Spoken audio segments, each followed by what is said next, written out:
देख रहे हैं टाइम्स नाउ अब भारत। मैं हूं आपके साथ नैना यादव। 3 बजे की तमाम खास खबरें आपको बताएं।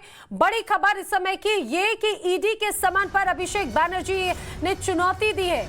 अभिषेक बैनर्जी ने सीधे सीधे केंद्र सरकार पर निशाना साधते हुए कहा है कि दादागिरी नहीं चलेगी। उन्होंने ये भी कहा कि रोक सको तो रोक लो, खून की आखिरी बूंद तक लड़ाई लड़ूंगा। यह अभिषेक बैनर्जी का कहना है। जितना ईडी सीबीआई भेजोगे उतना ही आक्रामक जवाब भी मिलेगा। दरअसल आपको बता दें, कोयला घोटाले को लेकर लगातार अभिषेक बैनर्जी के खिलाफ जांच जारी है और ईडी के समन पर अभिषेक बैनर्जी ने सीधे सीधे अमित शाह को चुनौती दी है। कहा है कि दादागिरी नहीं चलेगी, रोक सकते हैं तो रोक लो। कोयला घोटाले में लगातार अभिषेक बैनर्जी से पूछताछ जारी है। अभिषेक बैनर्जी ही नहीं बल्कि अब उनकी पत्नी पर भी समन भेजा है। पत्नी को भी पेश होने के लिए कहा है। उनकी पत्नी रुजिरा को 1 सितंबर को बुलाया है। इसके साथ ही बैंक डिटेल्स के साथ में उन्हें बुलाया है। कोयला घोटाले में ईडी ने अभिषेक बैनर्जी को 6 सितंबर को पेश होने के लिए समन दिया है।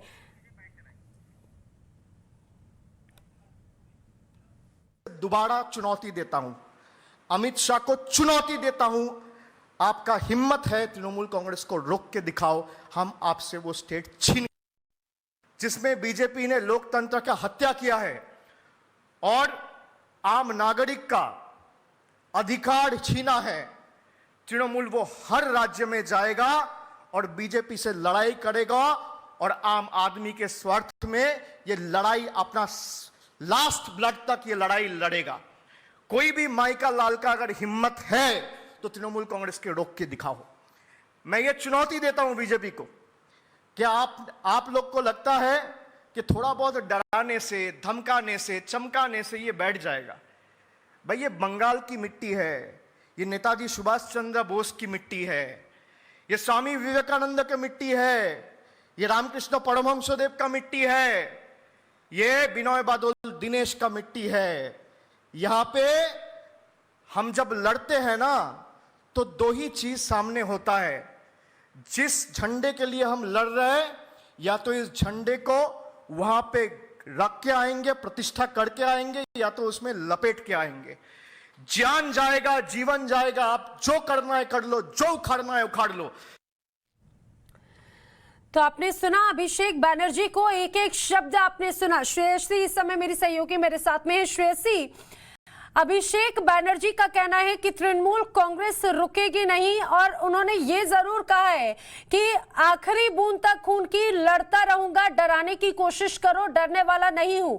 ये कहा जाए सीधे सीधे चुनौती, सीधे सीधे धमकी है अमित शाह केंद्र सरकार को।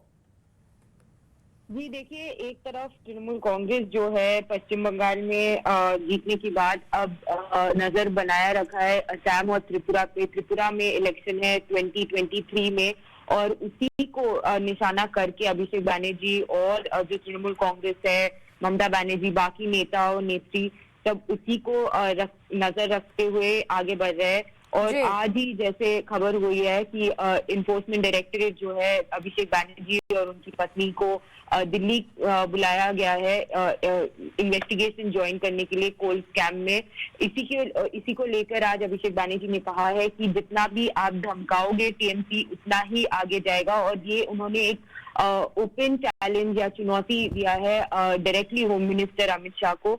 अब आगे देखना है बीजेपी कैसे रिएक्ट करते हैं इस चैलेंज को। श्रेयसी, क्या लगता है एक तरफ क्या बैकफुट पर अब टीएमसी अभिषेक बैनर्जी आ रहे हैं, ईडी लगातार समन भेज रहा है, दूसरी तरफ जिस तरह से बंगाल में हिंसा भड़की सीबीआई जिसके अगेंस्ट में टीएमसी लगातार रही है,